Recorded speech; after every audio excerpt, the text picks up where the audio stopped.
There we go.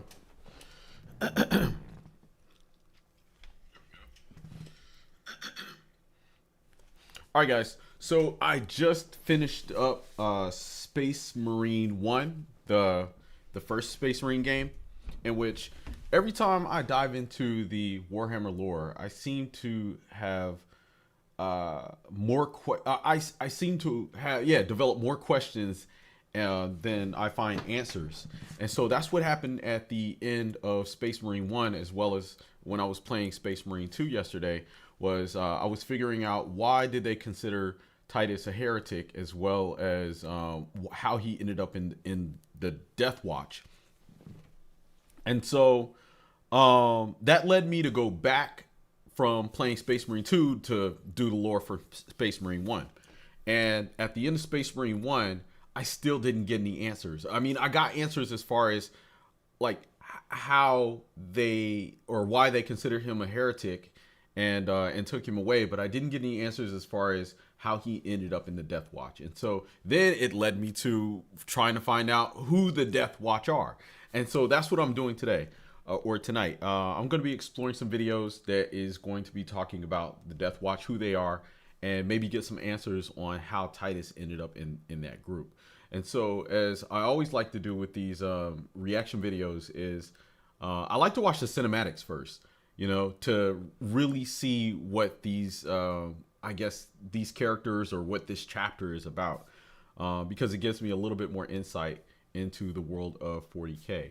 And so y'all can leave your thoughts and your comments down below in the comment section. But let me see. Let's go ahead and pull this up. So what I have first is a DeathWatch cinematic. And then we're going to do a lore video, all thanks to Major Kill, explaining who the DeathWatch are. So let's go ahead and jump into that. Let me go ahead and bring this down. And if you're in the chat, say what's up. Let me know you're rocking with me tonight. All right, because I know some of y'all was watching me play Space Marine 2 yesterday, and I was lost. I was completely lost at what was going on. All right, so I guess we'll start off with the cinematic, which I love these Warhammer cinematics. Jonathan, what's up, man? Just Madness, Plump and Crunchy. What's good, man? Cortex, what's good, man?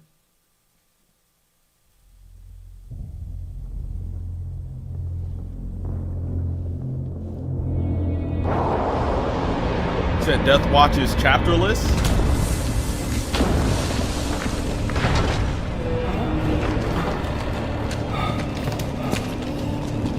Quick, close the door.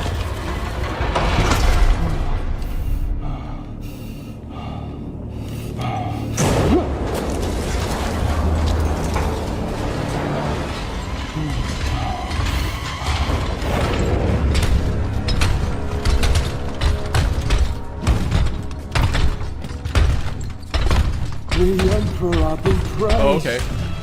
Space Marine. Astartes.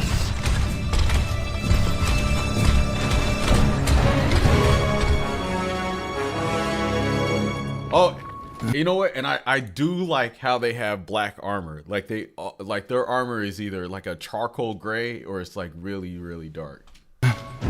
We better move. And then they have like the skull. Let's go. The skull on their mask or their helmets.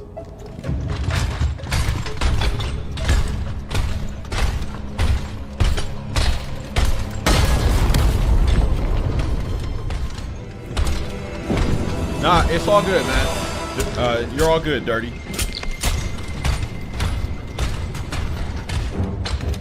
Y'all already know, like, I'm completely obsessed with Warhammer lore right now. This shit takes up all my time.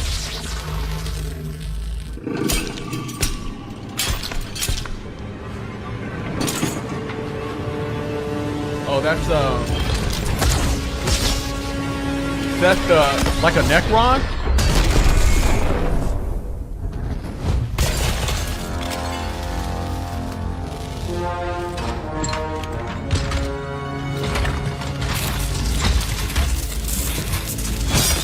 Oh.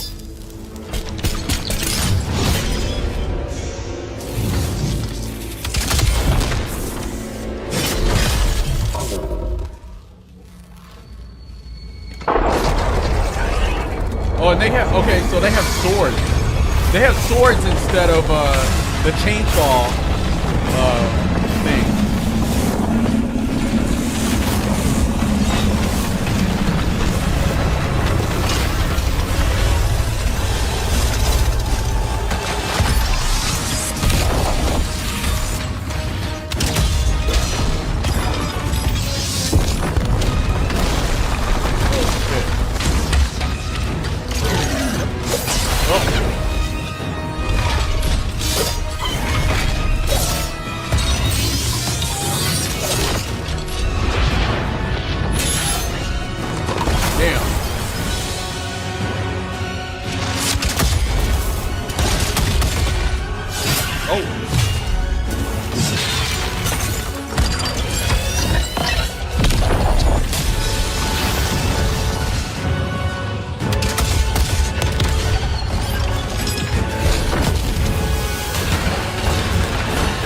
God damn. Oh, shit.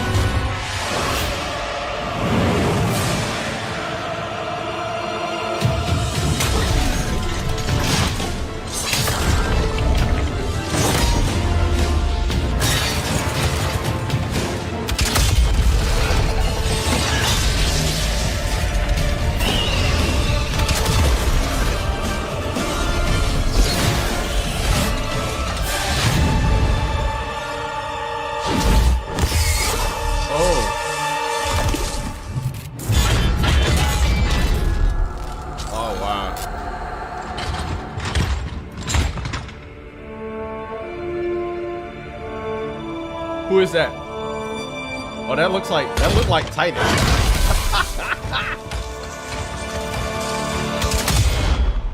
Oh, enemy without. Okay, all right, that was cool.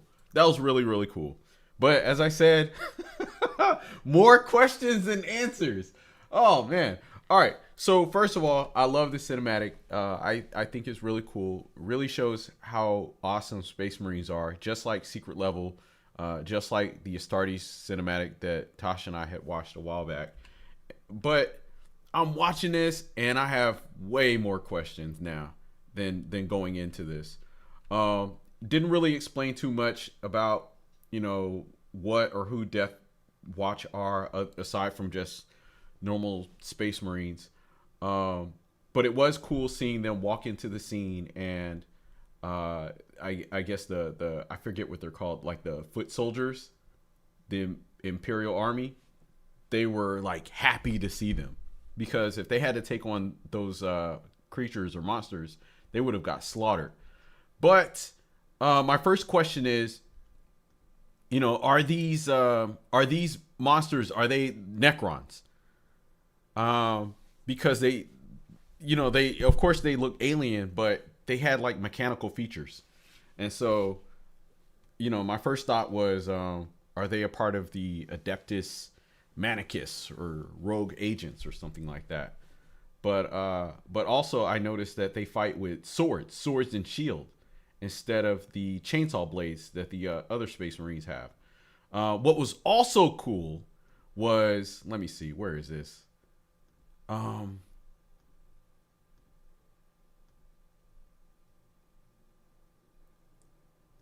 me see, because I seen it and I was like, holy shit. Yes, right here.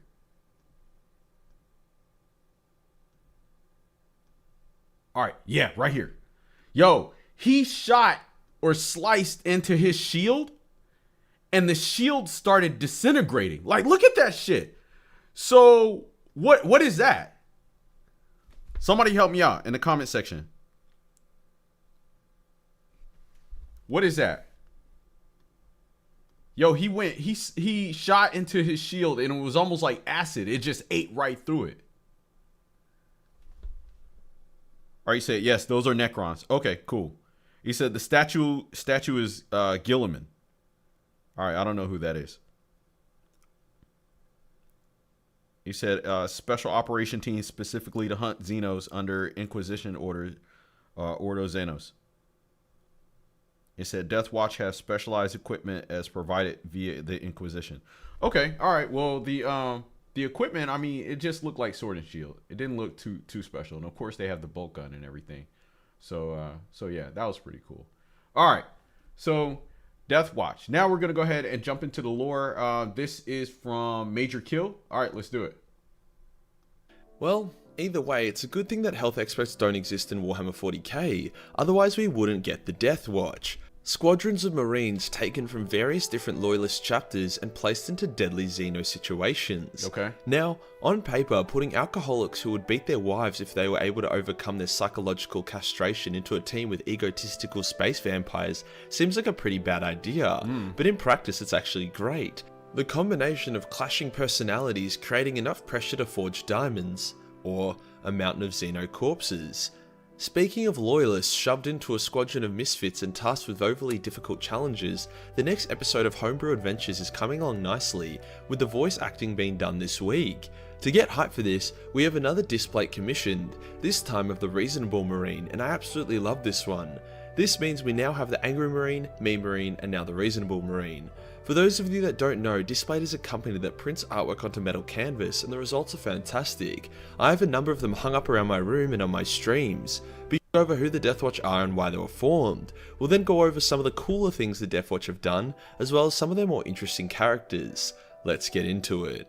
The Imperium has been on the brink of collapse for 10,000 years now, and I don't mean that in the way that those dodgy woggy tech stores who have hung up a closing soon sign for 5 years do. No, they are literally so close to getting clapped. In response to this, the Imperium has created numerous protocols and armed forces to try prevent this. Forces that the Emperor himself had nothing to do with creating. Okay. See, when the Imperium was growing during the Great Crusade, and even their time during the Horus Heresy, Xenos weren't a huge problem.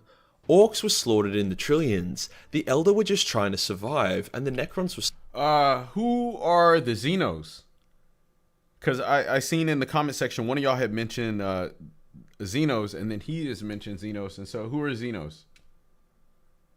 sleeping. The Tyranids were also nowhere to be seen, hence there was no need for a specialised anti-Xeno force beyond your average Space Marine and Guardsman. Then, the War of the Beast happened.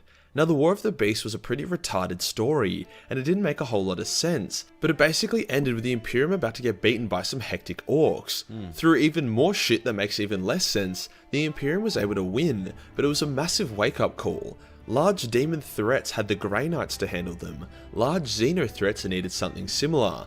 Hence, a bunch of Inquisitor Lords were like, shit, we need Space Marines! So, they summoned a large conclave of chapter masters and were like, can we please have your best marines so we can kill the Xenos? And the chapters were like, but we need our best marines so we can kill Xenos. So the Inquisitors were like, okay, fair. Give us your marines that are really good, but are massive ego assholes about being good, so you don't actually like them. And the chapter masters agreed. Hence begun the DeathWatch, a collection of kill teams with veteran Astartes drawn from all the Loyalist chapters. Their goal was to neutralize significant Xeno threats. I was only half joking about chapters sending in marines they didn't like. Most chapters see the DeathWatch as a great honor, hence genuinely send their best marines to serve in there for some time. Other chapters use it as an excuse to punish marines who step out of line. What? Then there are some chapters that send marines in just to get them to fuck off. Either way, the marine has to be Oh, wow. Alright. Wow. Alright, now it makes sense. So, the DeathWatch is a collection of Space Marines from all different types of chapters. Whether it's the Ultramarines, or the Grey Knights, or what are the red ones? The Blood Angels. So basically anybody can be part of the DeathWatch. And they send them there Well, he said it was for a couple of reasons. Some find it like an honor to be a member or of the DeathWatch, and then some are sent there under punishment, and then sometimes they send them there just to get rid of them. So that makes sense why they would send Titus there, because he is good. Like, obviously, they said they send the best of the best. Because at the end of Space Marine 1, the Inquisitor said that he possibly could be corrupted. Okay. And so I'm assuming that they send him there for these missions, which it's almost like a Suicide Squad. Oh, man. Wow. Damn. Oof. It's almost like it's almost like sending the Space Marines to the wall. From like Game of Thrones. Oh, man. Veteran, hence the DeathWatch kill teams are actually really good and pull off crazy victories 9 times out of 10. Oh, damn. They can have dreadnoughts and librarians as well. It's basically a fully fledged chapter. Officially, they serve under the Inquisition's Ordos Xenos branch, hence they specialise in dealing with Xenos. Obviously, if there's something chaotic in the area, they aren't going to be snobs about it. They will help push back a demonic tide, but this is pretty rare as they spend most of their time balls deep in gene stealers. Name any living Xeno from Warhammer and I guarantee the DeathWatch have fought it, including the Herder, actually pronounced herd, but I think it's funnier to pretend to be a spastic when I say it, where they had to burn through their rat tunnels. They've also fought against Fabius Bar's abominations, which were so mutated that you couldn't even tell what Xeno they originated from. Damn. Obviously they've crumped a lot of orcs. One of the funniest crumpings was when an orc warlord was spilling so much blood that it threatened to tear a hole in the warp and allow Khorne's demons to flood through. Hence, to deal with this, the DeathWatch had to go in and kill all the orcs without spilling much blood. Cue a hectic battle full of thunderhammers, power mauls, and power fists. Wow. This is something I would like to see animated someday due to how silly and awesome it would be. They've outsmarted the Elder on numerous occasions, baiting them into elaborate traps and crushing them. On top of that, they've also spilt a ton of Tau blood, even blood from the Fireside enclaves. To deal with the Tyranids, they aided Inquisitor Cryptman in his series of planetary exterminatuses, starving the Tyranids of food. To go even further, they sent some gene stealers to an Orc empire, which baited the Tyranids over there as well.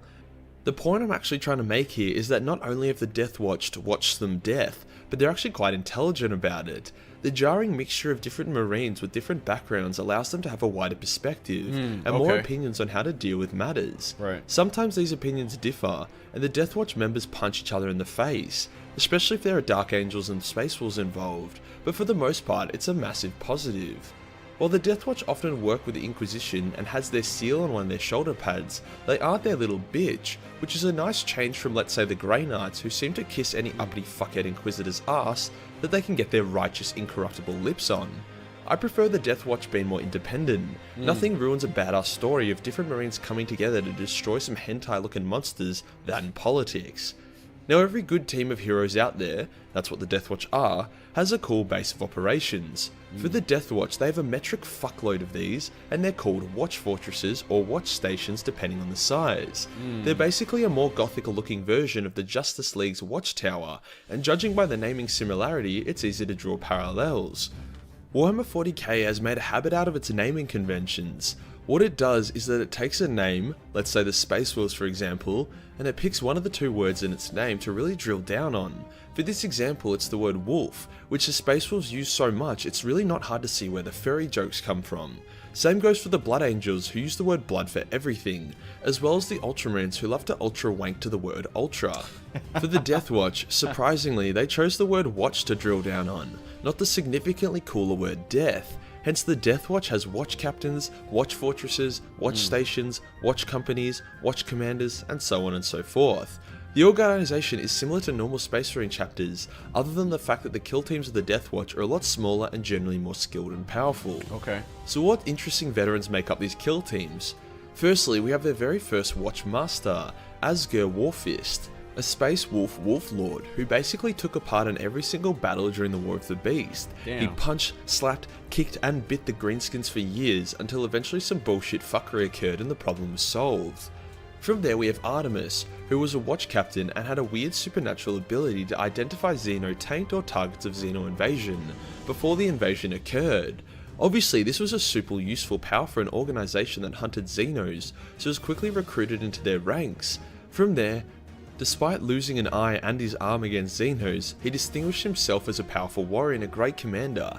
He's famous for his extremely racist yet awesome quote, "Do not ask, why kill the alien? Rather ask, why not?" Arguably the most badass on this list, we now have Bannon, an Imperial Fist watch captain.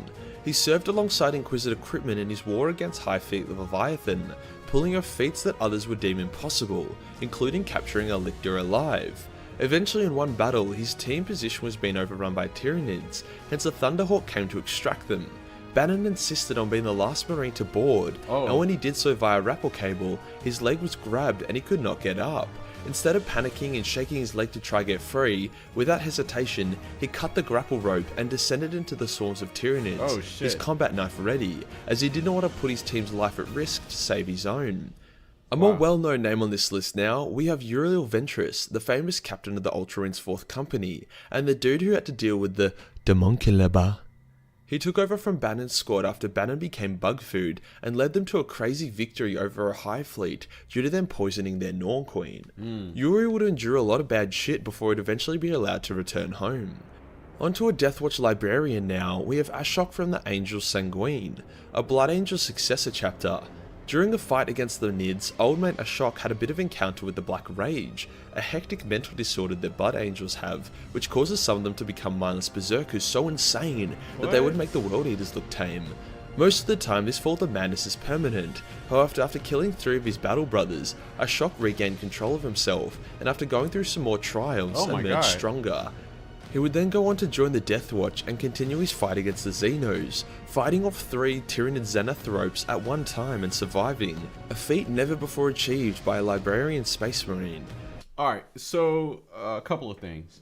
Well, first of all, this guy is a Librarian Space Marine, which is interesting. I never heard of that. So I'm wondering what abilities can a Librarian Space Marine contribute to battle?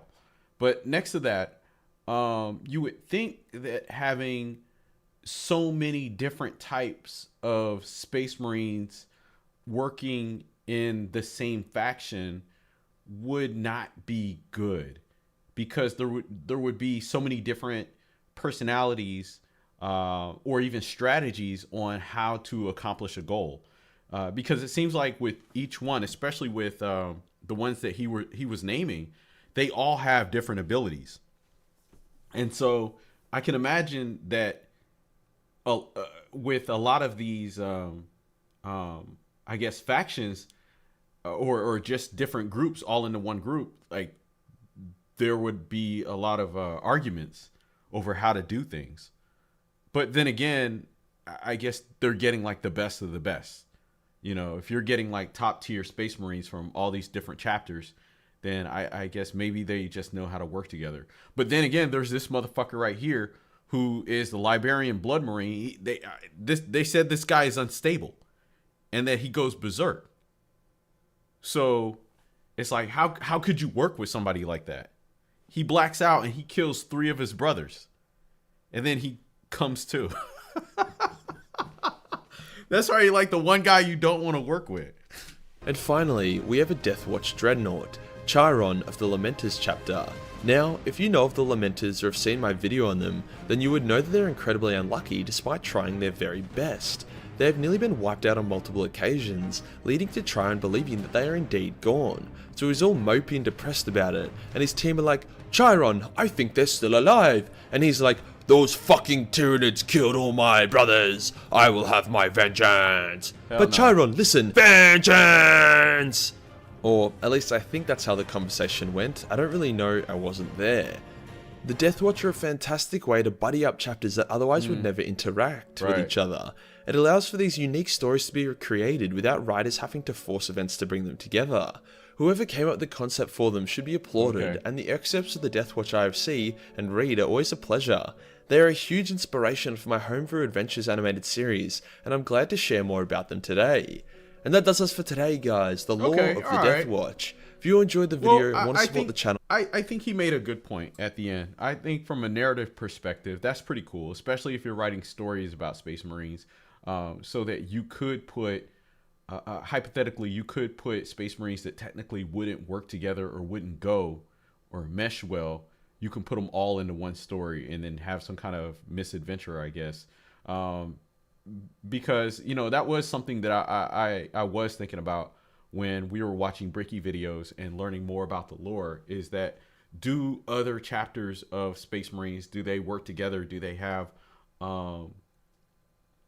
missions together that coincide with each other? Because it just seems like everybody kind of sticks to their own. And, you know, it's almost like whenever, if there's I guess a demonic or psychic threat, then they're going to call the Grey Knights, you know, and if they have another, you know, threat going on, they're going to call a different type of Marine. And so I guess this kind of makes sense, and it does work. It is pretty cool.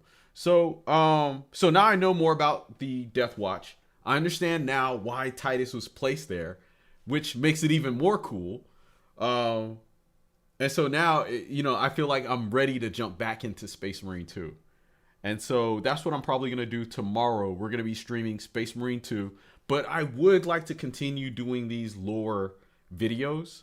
So if y'all have any suggestions on which ones I should check out next, go ahead and leave it down below in the comment section, because I was supposed to do, or I was going to do the Sororitas tonight with Tasha, but she fell asleep.